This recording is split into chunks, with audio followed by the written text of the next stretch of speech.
Finally, there is the holy grail of better physical and mental health, a good night's sleep. This is part 3 of our series on body and soul. Welcome to the Mental Health Podcast. I'm Kevin Frangish. So far in this series, we've talked about better nutrition, better movement, both of which I invite you to go back and listen to. Today, sleep. Raise your hand if you didn't get a good night's sleep last night. Yeah, that's what I thought. Lots of hands. We not only need to sleep, but we need to sleep better. This may, in fact, push your depression and anxiety over the edge if you don't get a good sleep and make it overwhelming. Well, fear not, Canada's sleep guru is here. So get on a pair of comfy pajamas, brush your teeth, and get ready to sleep smart right now on the Mental Health Podcast.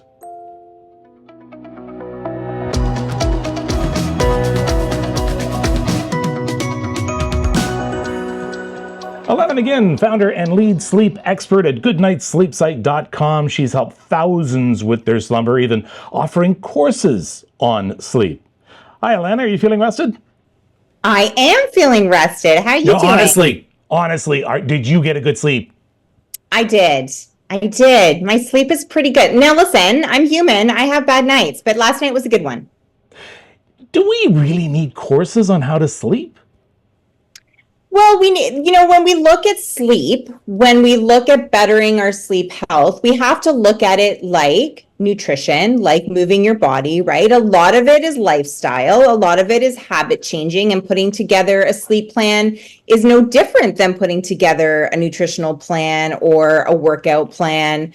And some people just need a little bit of help with that. Not just putting together the plan, but also then being accountable and consistent, right? We know that in any aspect of our health, accountability and consistency is always key. We are going to touch on so much coming up. And of course, we're going to round things up with tricks to get a better sleep, things you may not have thought of. I mean, we've all thought of we've always been told about preparing your sleep area, but I will tell you, Alanna is an expert at it. But first, I want to talk about mental health to begin with. To not get a good night's sleep, if you have depression, if you have anxiety, any mental health issues, this just makes things worse by not having the proper sleep. 100%. So when we look at poor sleep, poor sleep doesn't cause mental issues and mental health issues, but it definitely can heighten any symptom that an individual might be feeling. So when they are putting together their mental health plan to better their mental health, sleep is normally a big component of that plan. I work a lot with adults, I work a lot with babies, but because I work a lot with babies and kids, I work a lot with parents and moms who suffer from maybe postpartum depression or postpartum anxiety. And just seeing the difference in their voice and in their mental health at the end of us working together, once their children start sleeping better and therefore they are sleeping better, is night and day. So sleep definitely should be part of that mental health plan. Why is my depression so intensified if I haven't had a good night's sleep? And the answer may seem obvious, but what's happening up in my brain? Well, when we look at a tired brain, an overtired brain, we don't have the mental clarity. We don't have the perfect cognitive abilities. We're not able to, we're feeling groggy and foggy. Just how it affects our day-to-day life. Not talking about how it can affect future health risks, like things like stroke, obesity, diabetes. But if we just look at the mental health standpoint, a brain that isn't able to function as rested as it should be, isn't able to function well. The issue that we get with individuals who suffer from maybe depression or anxiety is when we are overtired, when we aren't sleeping well, chances are we are up multiple times throughout the night. And it's during those times throughout the night where distractions are gone. See, during the day, it's easy for us to distract ourselves of our stressors, of our anxieties, of our anxious thoughts and worries, because we can keep ourselves busy. But when you're waking up at 3 o'clock in the morning and we don't have those distractions around us, that is when our brain tends to flood, right? That's when we tend to think all of the ruminating thoughts that keep us up throughout the night and that add to our depression and to our anxieties. Is insomnia a mental illness itself? Insomnia is a sleep disorder. So a sleep disorder isn't necessarily a mental illness. A sleep disorder can heighten a mental illness, but insomnia is a leading sleep disorder. I always think it's important to categorize both insomnia and sleep deprivation, because I feel like the word insomnia gets thrown around a little bit too easily. So, if you have a bad night of sleep or a bad couple nights of sleep. Oh, I had insomnia last night. Yeah. I have insomnia, exactly. Everyone can have bouts of acute insomnia. That's what I said at the beginning of the podcast. Listen, I'm human. There's some nights I don't sleep well for whatever reason. It happens, right? But those individuals who are suffering from chronic insomnia, I always say think 3 and 3. So it's 3 nights or more per week for 3 months or longer, where you have the inability to fall asleep when you want to fall asleep. So someone who has insomnia wants to sleep. They just can't do it. They can't do it. They can't either fall asleep at bedtime, or they can't fall asleep if they wake up in the middle of the night, and they are super hyper fixated on it. Someone who has sleep deprivation maybe understands they need to sleep better, but isn't really putting sleep as an important value in their life. So they're suffering from a sleep debt because they're just not putting any importance in their sleep health. We all can be sleep deprived at times. Doesn't mean you have insomnia. Sleep debt. You just said sleep debt. What is that? So sleep debt is the amount. So we all have our own personal baseline of sleep, our own personal basal sleep needs. A sleep debt is when we are not getting the right amount of sleep consistently that our body needs. So I kind of look at it as like a bank debt, right? We have a bank debt of $10. You could have a sleep debt of 10 hours, meaning you have a 10 hours loss of sleep. We can't erase the sleep debt and often this is what people think, is just by sleeping in on a Saturday or a Sunday, I can make up for all that lost sleep that I had during the week of going to bed late and waking up early to go to work. But sleeping that extra hour on a Saturday or that extra hour on a Sunday, let's look at it like $10 debt. We're putting in $1 or $2. That doesn't erase the debt, right? So it takes 24 hours to erase 1 hour loss of sleep. Nope. So you can erase your sleep debt, but you have to chip away at it, and you have to really focus on getting the appropriate amount of sleep for your own personal sleep needs. Okay, here is what happened to me yesterday, and I'm thinking a lot of people will identify with this. I had not had a good sleep the night before. Sunday night into Monday morning is when we're recording this. I was very tired at work, and I kept saying to myself, I'm going to make sure I have a good sleep tonight. Well, got ready for bed. I was a little tired, got into bed, and then I started looking at my phone. Went down the YouTube rabbit hole. Before long, it was midnight. What happened? What did I do? Why did that tiredness not make me go to sleep? I mean, it happens to all of us. It happens to everybody, right? And that is, here's my thoughts on tech, and I'll just briefly kind of touch on it. Do not tell me I can't take tech to bed. I'm not going to. And that's where maybe my tune has changed since when we first met and we first started talking. Mm-hmm. Is that was my message, was keep tech out of the bedroom, right? Here's the thing. Tech is the biggest sleep buster in our lives. It is why we are such a sleep deprived society, and we are 100% a sleep deprived society. That being said, using your situation as an example, the old Alanna would say, keep tech out of the bedroom. It's the biggest sleep buster. And if you're listening to this and you really know that you need to make some serious changes to your sleep health, you're not sleeping well, you need to put a sleep plan together, that is the best thing you can do, is remove it completely out of your bedroom, in all honesty. Set a tech curfew of 60 minutes before you go to sleep, do all the things. But if you're listening to this and you're like, I need to make some changes, using your situation as an example, I would just recommend that you set boundaries on what tech you're allowing in at bedtime, because some tech can help, and B, just set boundaries on how much. So, those evening hours for many of us, I mean, that's why I don't know if you remember, Kevin, a couple of years ago, there was something like it was bedtime procrastination revenge, or revenge bedtime procrastination. And basically, it was this theory that, moms especially, I will say, we're fighting bedtime and using that bedtime to stream and go on the internet and do all the things they want to do on their phones, because that was the only time that they got, right? Those evening hours, once we're done our jobs, chores are done, kids are asleep, house is cleaned, we have those few hours to ourselves where we don't have to answer to anyone, where we could just do whatever we want to do. So I always felt really bad telling people, don't watch your favorite show, don't go on social, like, don't do all the things you really want to do. But you have to set boundaries. So when you get into bed, rather than falling down the YouTube rabbit hole for the next 3 hours, just say, okay, you know what? I'm just going to watch a video or two, and then I'm going to shut down and go to bed. The video that I watch is not one that's going to amp up my stress and anxiety. If, as you know, news, right? Triggering, if headlines are triggering, maybe don't watch that right before you go to bed. If there's certain people that you text with and stuff that don't fill your tank, those are not the people to connect with before you go to bed.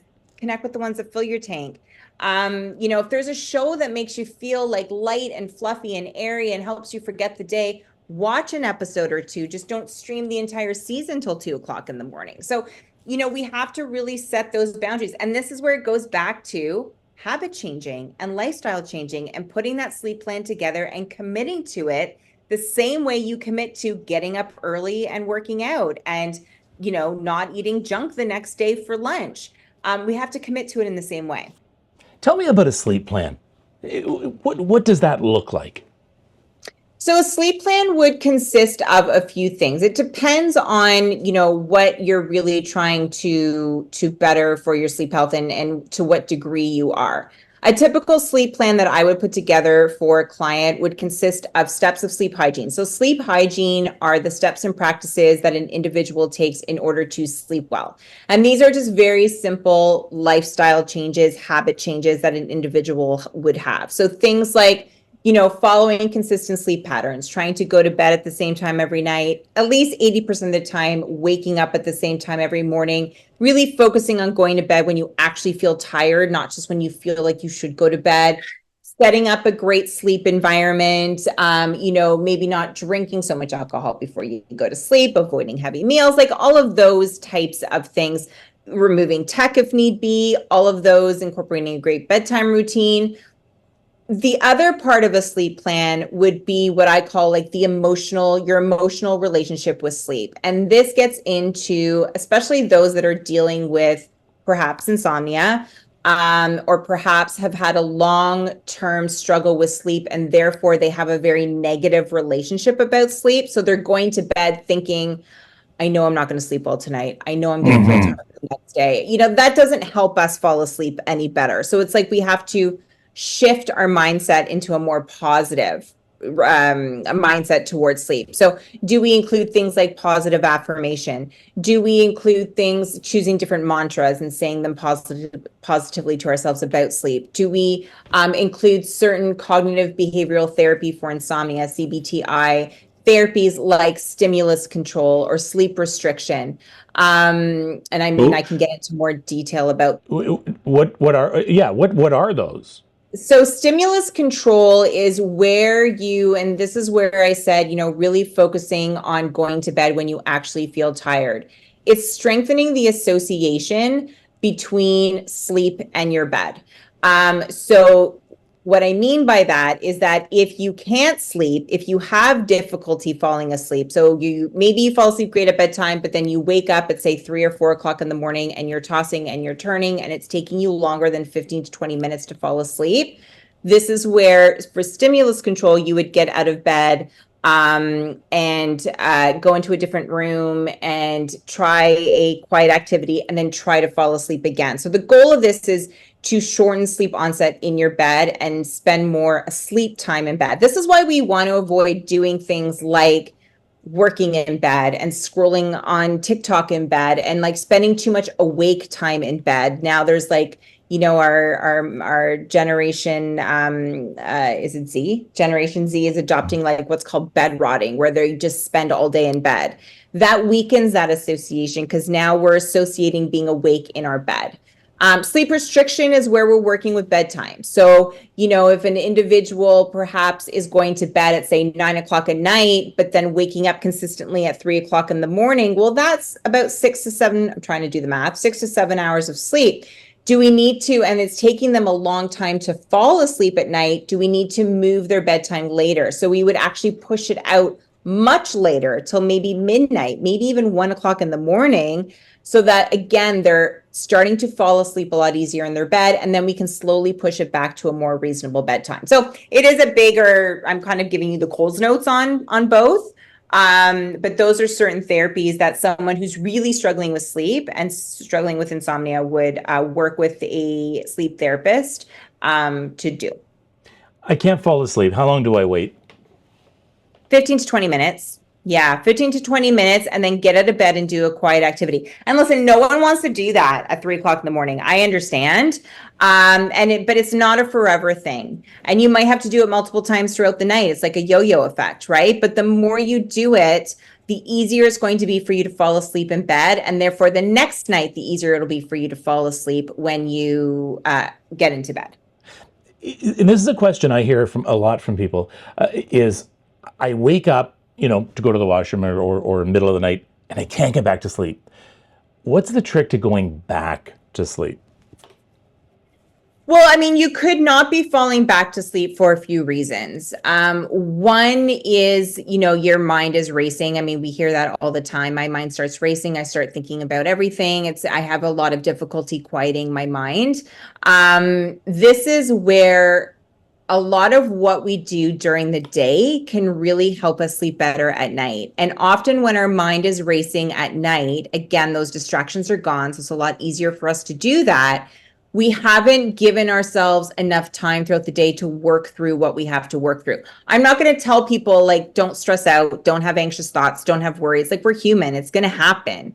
But we have to allow ourselves time throughout the day to work through those thoughts so that we're not going to try and work through it at 3 o'clock in the morning. So it's actually a method called constructive worry. I call it productive thinking, where productive thought, where you're taking time throughout the day to stress out, but constructively. So, something as simple as just 2 or 3 minutes throughout the day, taking a piece of paper, drawing a line in the middle of it. On one side, you write down the problem, whatever problem that might be. And you might have multiple problems, but choose the one that's really plaguing you. On the other side of the piece of paper, you're writing out certain solutions to solve the problem. You don't have to solve the problem in that moment, but it could be something like sourcing more information or booking a phone call, making an appointment, that type of thing, finding out resources, and then put that piece of paper away until the next day, so that when you do wake up at 3 o'clock in the morning and your mind, and that problem's going to pop into your head, because again, we're human, it's going to happen. And then, you can think to yourself, now is not the time to work on this problem. I took time today and I will take more time tomorrow. And again, it's all about shifting that mindset and changing the way we think. And that takes time. It's not going to happen overnight. On the flip side, if you are someone who gets out of bed because they have to go to the bathroom often, could it be, do we need to limit our liquids before we go to sleep? Do we have maybe something like sleep apnea, which is another leading sleep disorder? If you are a snorer, a mouth breather, and I'm talking like wall rattling snoring, like you can, you literally stop breathing throughout the night. Always ask the person sleeping beside you. Often we wake up and then we feel like we have to go to the bathroom, but we actually don't have to go to the bathroom. It's just because we're waking up because we're not breathing. So is there a bigger problem? There's different reasons why you wake up in the middle of the night consistently to go to the bathroom. Falling asleep in front of the television. A lot of people do that. They just want that noise. And if you go and you turn the television off, they wake up. Mm-hmm. That's not good. No, I mean, sounds, when you have consistent sounds like a white noise sound, a nature sound, that sound isn't as habit forming. It's very easy to remove that sound.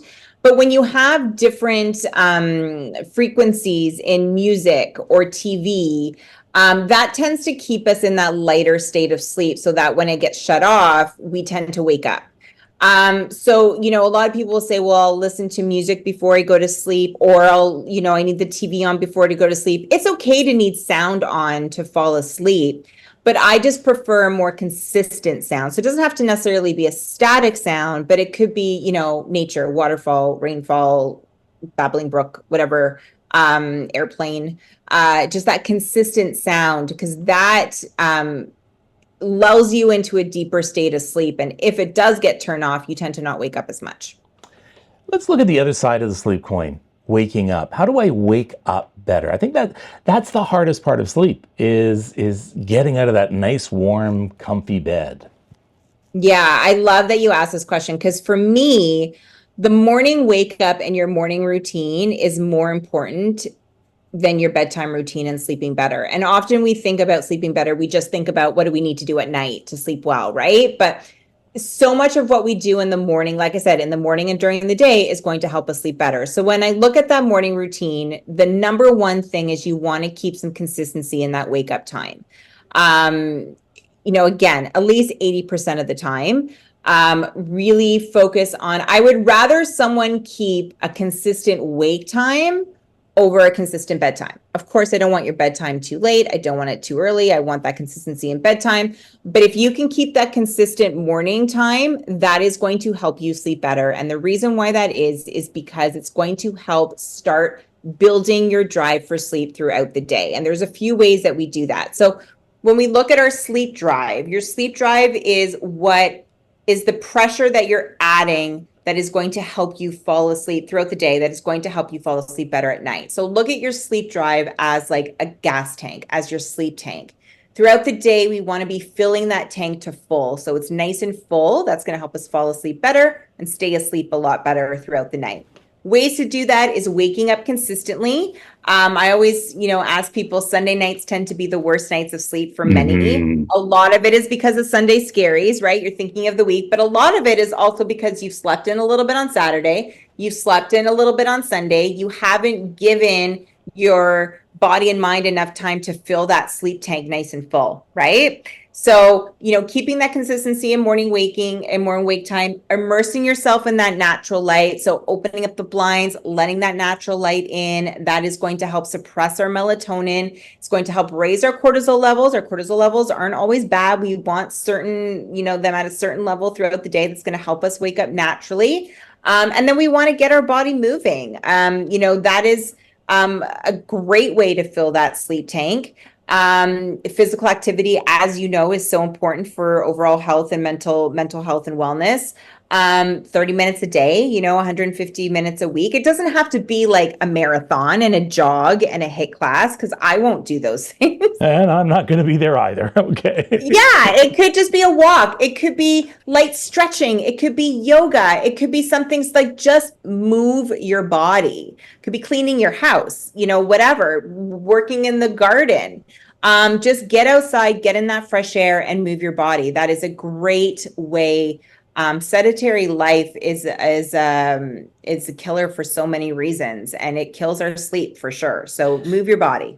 So I guess it's like anything else. It's habit forming. That it's going to be tough to get up as soon as the alarm clock rings for the first little while, but supposedly it gets better. I mean, it does. And the snooze button is a big one too, right? So, a lot of people listening to this, when I say we remove tech, a lot of people are going to say, well, my phone is my alarm clock, which I understand. Many of us, our phone is our alarm clocks. If you can have make sure that your phone isn't the last thing you're looking at before you go to sleep and the first thing you're checking when you wake up in the morning. So if it's your alarm, great, right? Turn it off and move on with your day. Don't then pick up your phone, check your email, check your socials, check all your thing.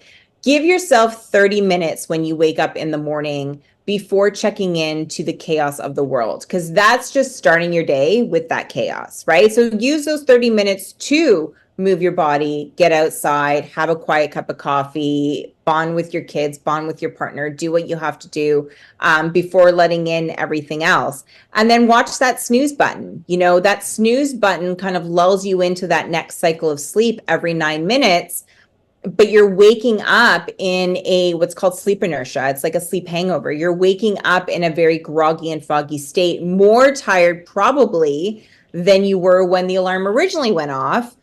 And because you're feeling that groggy and fogginess, you're thinking, well, I mustn't have slept well last night because now I'm feeling it. It doesn't dictate how you slept the night before. It just dictates that you're hitting the snooze button too much. So if it means setting your alarm and moving it across the room, so you have to physically get out of bed to turn it off, to make it easier to get out of bed, I mean, that's a great step to take too. It may be hard to believe, seeing as, we've slept since the beginning of time, but researchers are still learning about sleep and why we need it, why we dream. What's the latest research telling us about sleep right now?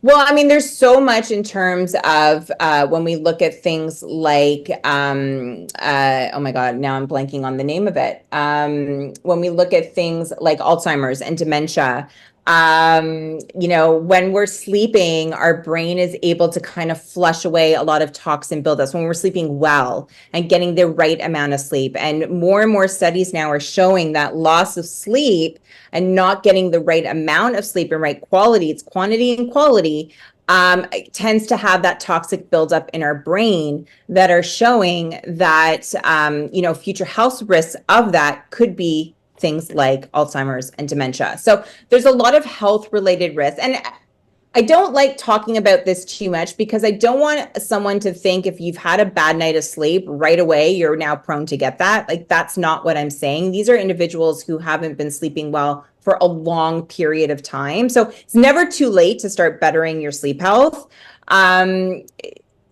And again, I don't like talking about certain health or future health risks because someone who's struggling with sleep, a big part of why they're struggling with sleep is because they're hyperfixated on not sleeping well. And now Yeah.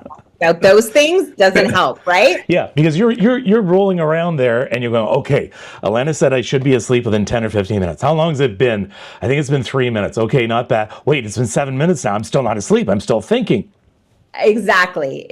So, take what, things like I know I'm kind of going off topic here, but take like things like what your sleep tracker is saying and stuff like that with a grain of salt.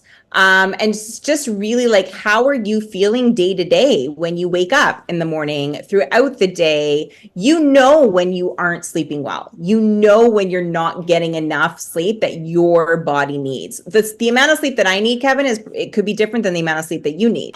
So not just 8 hours. It's not just 7 to 8 hours. No, I push it out normally to 6 to 9. If you're sleeping less than 6, you're probably not sleeping enough. If you're sleeping more than 9, that could be other issues that we might need to talk about. Things like, individuals who suffer from depression and certain mental illness tend to sleep more. So there could be a bigger issue going on, but 6 to 9, anywhere between 6 to 9, is adequate. And then just how do you feel? And that should tell you. So again, we're seeing in more and more studies, we're seeing, what exactly is going on in our bodies when we're sleeping and what could be a result of not sleeping well because of that. And just wrapping up here, the way you've been talking about sleep, it ties in with mental health. You're talking about mindfulness. You're talking about being present. You're talking about, not worrying, about writing your worries down. This very much is a mental health issue. It is. I'm actually in the midst right now of putting together, really focusing more on stress management, and putting together, and especially for midlife women, because we go through so many life changes, like whether it be, we're in the sandwich generation, whether it be career changes, whether it be menopause, whether it be relationship changes. you see a result of not being able to manage stress levels. And obviously there's a correlation between that and sleeping well or not sleeping well. It's huge, right? It's not just like set up a great environment, remove tech, and go to bed at the same time. Like sometimes it's not as easy as that. There's other things we need to incorporate. So absolutely, sleep loss and poor mental health go hand in hand for sure. Very quick question. Sleeping pills, melatonin, sleep aids, things like that. What's good, what's bad? So something like melatonin, I think, can play a role for some people. So I'm not going to say no to it because there's some individuals who suffer from things like, if they're traveling a lot and going through different time zones, or they suffer from circadian rhythm disorders, or certain medications. There's more and more adults now being diagnosed with ADHD, with certain ADHD medications, with kids. We see where melatonin can play a role with that. That should be prescribed to you, though, by either a doctor or naturopath who is going to prescribe the proper dose and supplement and release form. The problem with melatonin is because it's marketed as a sleeping pill, it's not actually a sleeping pill. It helps regulate your circadian rhythms, which helps drive us to sleep better and to fall asleep or wake up. So people are taking it before doing anything else. I see more and more kids taking it, babies even taking it. What we have to understand is this is a hormone. It's a supplemental hormone that chances are you're not deficient in. We don't know the long-term effects. There's not enough studies that show long-term effects of children using melatonin. So it's not something that I would recommend doing before trying other ways to release our melatonin naturally, which is darkening up the environment, using our external environment. But things like magnesium, again, I'm not a doctor, so I can't prescribe anything, but things like magnesium could be a great supplement to add. Again, speaking to your doctor, your naturopath, if that's a good route. It helps calm the body and mind. It helps put you in a more relaxing state to go to bed. Yeah. Okay, Alanna McGinn, founder and lead sleep expert at goodnightsleepsite.com. Her website, by the way, is a great place to start. There's all sorts of sleep programs. You also have a guide, Are You Ready to Sleep Train? It's a free download about sleep training your baby. Oh my gosh, after 4 kids, I remember that. So much useful information, and sleep is everything. It ties everything together. We talked about good food, we talked about good movement, but it all gets tied together with sleep. I find if I don't have a good sleep, I have no motivation to do anything else. So Alanna, thank you so much for this time and great advice. Thanks so much for having me, Kevin. All right. Well, I hope this gives you some food for thought. And as Alanna said, this is not a thing that is going to happen overnight. Literally, it's going to take some time, but it takes that first step. So yes, you have slept on the couch for years. You have not gone to bed more than 2 or 3 hours for years. These are all things that we can change through habits. And by really engaging our parasympathetic nervous system to sort of take control. Right now, if you're having trouble sleeping, you're not getting the right kind of sleep, you're waking up and being tired all day long. These are all things you can actually, in most cases, change yourself through habit, but not overnight. It may take a week. It takes 3 weeks for a habit to take hold for most people. It could take a month, could take 2 months. But every step you take, every night you start to try and get a better sleep, that's one step closer to getting that good sleep. And we know, I think every single one of us knows who has trouble sleeping, that what it feels like to get a good night's sleep. And you wake up and you're refreshed in the morning. Imagine feeling that way most mornings. It is possible. So I suggest Alanna's site, goodnightsleepsite.com. I also suggest talking to your doctor, talking to a naturopath, talking to a pharmacist. I suggest making it part of your mental health regime. If you are into meditation or not yet into meditation, you're going to get into it, or you are working on your depression and anxiety. Put sleep in part of that plan. I know, like I said to Alanna, I know that the next morning, if I have not had a good sleep, I don't feel like doing anything, including eating better. I have crappy breakfasts if I don't have a good sleep. I have a good sleep, I have a good, healthy breakfast, and I seem to have energy all day long. So I wish you well. Maybe my talking right now is putting you to sleep. If it is, hey, any port in a storm, right? So that is our Body and Soul series. Once again, I invite you to go back and look at or listen to our podcast on better nutrition and better movement. So until next time, take care of yourself and take care of each other.